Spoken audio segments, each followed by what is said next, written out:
एक नई अपडेट आई है बर्फ़ की खदान कहे जाने वाले अंटार्कटिका से।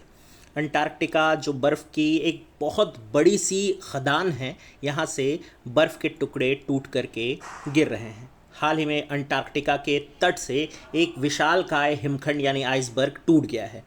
बताया जा रहा है कि ये दुनिया का सबसे बड़ा हिमखंड है। ये हिमखंड 170 किलोमीटर लंबा और करीब 25 किलोमीटर चौड़ा है।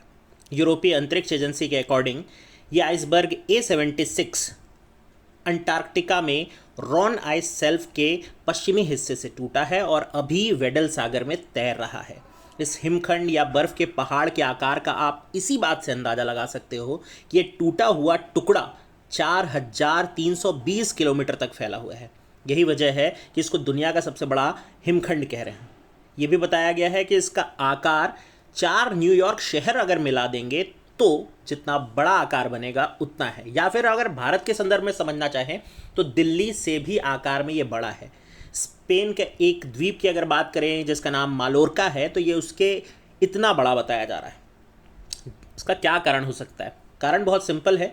जलवायु परिवर्तन के चलते अंटार्कटिका की बर्फ़ की चादर गर्म होती जा रही है और इस कारण से ग्लेशियर पीछे हट रहे हैं, खासकर जो वेडल सागर के आसपास बने हुए हैं। जैसे ही ग्लेशियर पीछे हटते हैं, बर्फ़ के टुकड़े टूट जाते हैं और तब तक तैरते रहते हैं जब तक कि वो अलग नहीं हो जाए या फिर ज़मीन से टकरा न जाए। इस विशाल हिमखंड को A76 नाम दिया गया है। ये नाम उसको खोजे जाने के रैंक पर दिया जाता है। अलग अलग कैटेगरी है, A, B, C और D 4 वर्ग में बांटा गया है। जिस क्रम में से खोजा जाता है वही क्रम इसको दे दिया जाता है। ये पश्चिमी भाग में था अंटार्कटिका के, जो अभी टूट करके अलग हो गया है।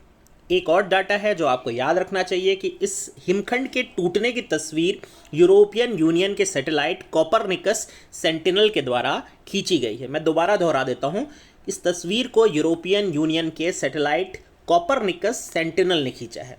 अंटार्कटिका में बर्फ़ के रूप में इतना पानी जमा है जिसके पिघलने भर से दुनिया के जल स्तर को 200 फुट तक और बढ़ाया जा सकता है।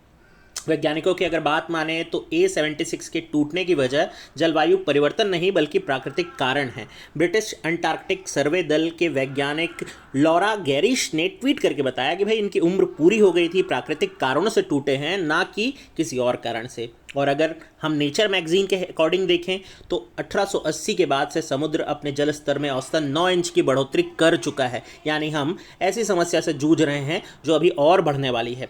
अगर यही हाल जारी रहा तो इस क्षेत्र में पाए जाने वाले अलग अलग तरह के जीव, अलग अलग मछलियाँ, पेंगुइन वगैरह, उन सब की प्रजाति पर भी संकट उत्पन्न हो जाएगा। तो ये सारी जानकारी आप सुन रहे थे मेरे माध्यम से। मेरा नाम है शेखर और नॉलेज हब कोचिंग में संचालित करता हूँ। ध्यान से सुनने के लिए आप सभी का बहुत बहुत धन्यवाद।